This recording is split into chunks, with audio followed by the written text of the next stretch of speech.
বাঙালির জনপ্রিয় একটি খাবার ঝিঙে পোস্ত। তো একঘেয়েমি ঝিঙে পোস্ত না খেয়ে যদি একটু অন্যরকমভাবে রান্না করে খাওয়া হয় তাহলে তো কোনো কথাই নেই। তবে বাচ্চারা কিন্তু ঝিঙে খেতে চায় না, এইভাবে একবার ঝিঙে পোস্ত বানিয়ে দিলে বাচ্চারাও খেয়ে নেবে আনন্দ করে। আর ছোট ছোট টিপস আর ট্রিক দিয়ে এই আজকের রেসিপিটা আমি করেছি। তো সবাই পুরো ভিডিওটা দেখবেন। বাই দ্য ওয়ে, আপনারা দেখছেন যেমন খুশি তেমন রান্না, সঙ্গে আছি আমি সুরাইয়া। আমার পক্ষ থেকে সবাইকে জানাচ্ছি সালাম আর অনেক অনেক ভালোবাসা।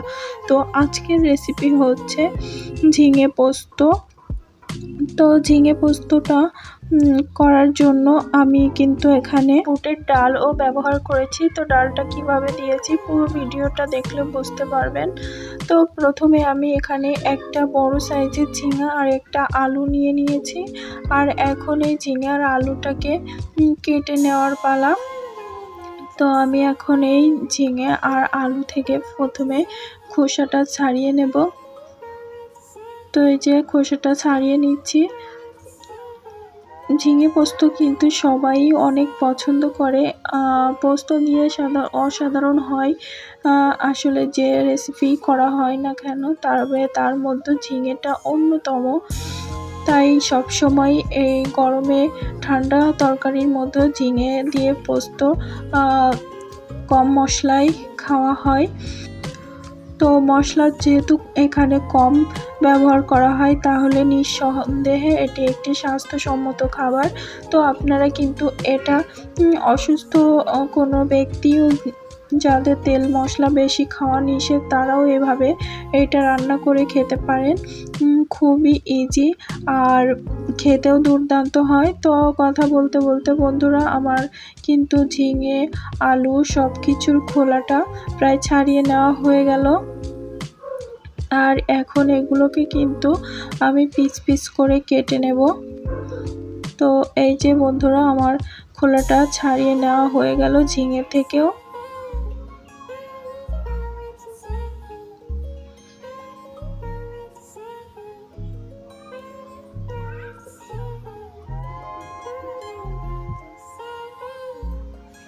তো এখন আমি এই আলুটাকে আর ঝিঙেটাকে মানে ছোট ছোট টুকরো করে কেটে নেব।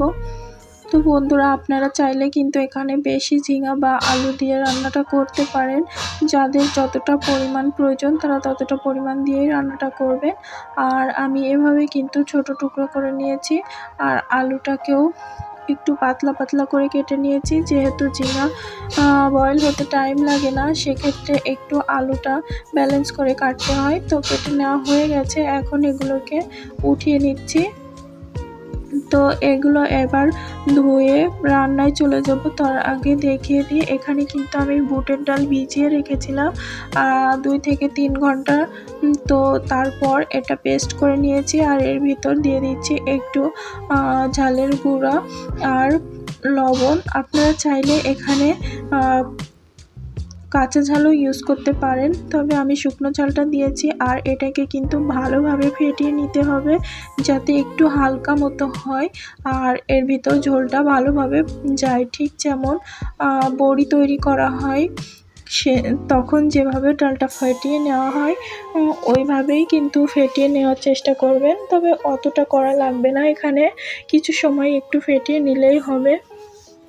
আর এভাবে ফেটিয়ে নিলে যখন ঝোলটা বড়ির ভিতর ঢুকবে খেতে কিন্তু দুর্দান্ত হবে। তো আমার ফেটিয়ে নেওয়া হয়ে গেছে। এখন এদিকে একটা মশলা তৈরি করে নেব।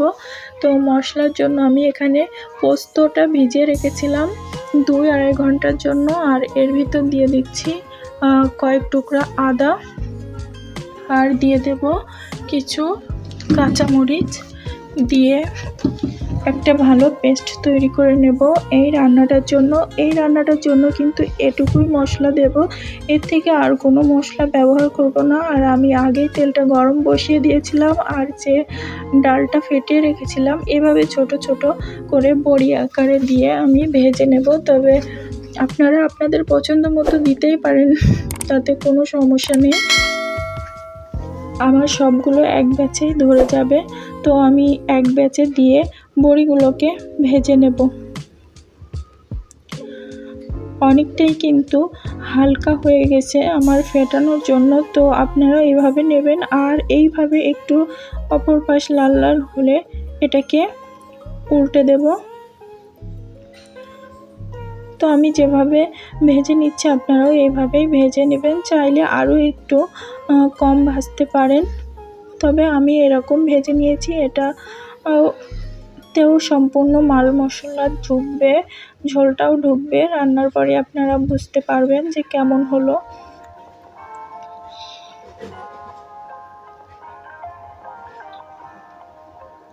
তবে আমি মশলা হিসেবে কিন্তু আরও একটা ট্রিক অ্যাপ্লাই করব। আপনারা পুরো ভিডিওটা দেখতে থাকুন, তাহলে বুঝতে পারবেন। গ্রেভিটা একটু ঘন করার জন্য আমি এখানে একটু অন্যরকম কিছু ব্যবহার করব। তো বড়িটা কিন্তু আমার পুরোপুরি ভালোভাবে ভাজা হয়ে গেছে। আমি এক পাশ একটু গাঢ় করে ভেজেছি আর এক পাশ হালকা করে ভেজেছি, এটাই পারফেক্ট ভাজা। আপনারাও এইভাবেই ভেজে নেবেন। তারপর আমি এখন এগুলো উঠিয়ে নিচ্ছি।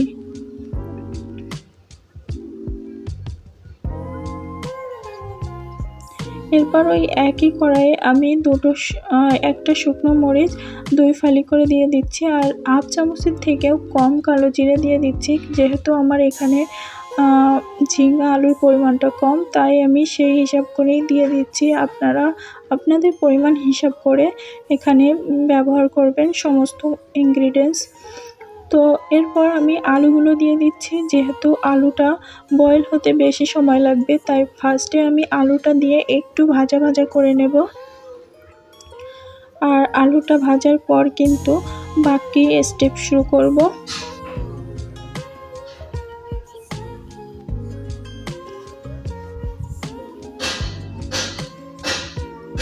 আলুটাকে কিন্তু অবশ্যই একটু ভেজে নিতে হবে, না হলে কিন্তু খেতে ভালো লাগবে না।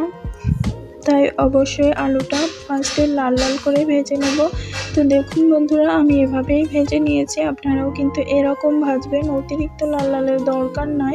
এভাবে এরকম হালকা হালকা কালার হলেও চলবে। আলুটা অনেক সুন্দরভাবে বয়েল হয়ে গেছে আর ভাজাটাও কিন্তু হয়ে গেছে।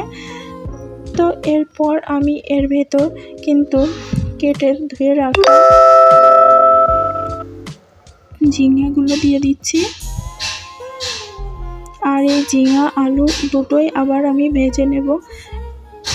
এই সময় কিন্তু জালটাকে আপনারা মিডিয়াম ফ্লেমে রাখবেন, তাহলে কি হবে আর ঝিঙে থেকে পানি বের হবে না। এতে করে ঝিঙের কালারটাও কিন্তু দারুণভাবে সবুজ হয়েই থাকবে, ঠিক যেমন কাঁচা দেখতে লাগছে এরকমই থাকবে, যেটা দেখতে অসাধারণ লাগবে।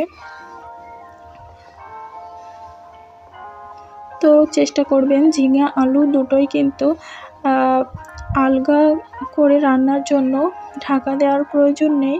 তো আমি এইভাবে কিন্তু ঝিঙা আলুটা প্রায় 5-7 মিনিট মতো ভেজে নিয়েছি।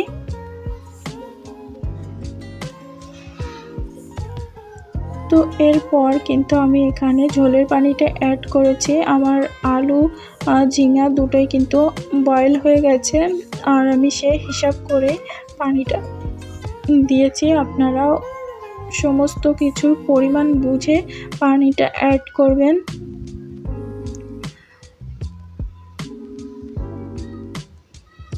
এখন এটাকে উতলে যাওয়া পর্যন্ত অপেক্ষা করব। তো উতলে যাওয়ার পর আমি একটু নেড়েচেড়ে নিয়ে এখানে কিন্তু বড়িগুলো অ্যাড করব। তো দেখুন বন্ধুরা, এখানে কিন্তু ঝোলটা একেবারে পানি পানি মনে হচ্ছে। তো ঝোলটা পানি পানি থাকলে কিন্তু অত বেশি মজাদার হয় না, তাই আমি একটু ঘন করার জন্য ছোট্ট একটা টিপস অ্যাপ্লাই করব। তো দেখতেই থাকুন। তো বড়িগুলো আমি দিয়ে দিয়েছি বন্ধুরা, দিয়ে এখন নেড়েচেড়ে নিয়ে আমি 5 মিনিট মতো এটাকে জাল করব মিডিয়াম ফ্লেমে। এরপর আমি একটা মশলা তৈরি করে রেখেছিলাম, যেখানে ছিল পোস্ত, কাঁচামরিচ আর আদা, আর সাথে কিন্তু এই যে ভাজা বড়ি এর 2 পিস নিয়ে আমি পেস্ট করে দিয়েছি মশলার সাথে। এতে করে গ্রেভিটা অনেকটা ঘন হবে আর খেতে দুর্দান্ত লাগবে। তারপরে মশলাটা আমি দিয়ে নেড়ে চেড়ে আরও 7-8 মিনিট মতো এটাকে ফুটিয়ে নেব, বা তার থেকেও একটু কম সময়। তো দেখুন বন্ধুরা, আমি এই সময় কিন্তু গ্যাসের ফ্লেম অফ করে দিয়েছি। দেখতে কেমন সুন্দর লোভনীয় হয়েছে দেখেই বুঝতে পারছেন আপনারা, অনেক টেস্টিও হয়েছিল। তো আমার রিকোয়েস্ট রইল আপনাদের কাছে, অবশ্যই বাসায় একবার হলেও ট্রাই করবেন এইভাবে। আর কালারটা দেখুন, আমি কিন্তু এখানে কোনো হলুদ ইউজ করিনি। তো ঝিঙের কালারটাও কিন্তু একই রকম আছে। তো বন্ধুরা, আমার ভিডিওটি যদি আপনাদের ভালো লেগে থাকে তাহলে আমার চ্যানেলটিকে সাবস্ক্রাইব করুন, লাইক কমেন্ট শেয়ার করে আমার সাথেই থাকুন। তো এখন আমি এটা আপনাদের পরিবেশন করে দেখাচ্ছি কেমন হলো। তো দেখেই বুঝতে পারছেন বন্ধুরা কি দারুণ হয়েছে, আর টেস্টটাও অসাধারণ এসেছিল। অবশ্যই বাসায় ট্রাই করবেন। তো এটা গরম গরম ভাত, রুটি, পরোটা সব কিছুর সাথে কিন্তু আপনারা খেতে পারেন। আমি একটা বড়া ভেঙে দেখিয়ে দিচ্ছি কতটা সফট হয়েছে আর গলে গেছে। তো হাত দিলেই কিন্তু মিলিয়ে যাচ্ছে, অনেক সুন্দর হয়েছিল। বাই দ্য ওয়ে, আপনারা দেখছিলেন যেমন খুশি তেমন রান্নার সঙ্গে ছিলাম আমি সুরাইয়া। আজ এ পর্যন্তই, দেখা হবে নেক্সট এপিসোডে নতুন কোনো রেসিপির সাথে। সবাই ভালো থাকবেন, আল্লাহ হাফেজ।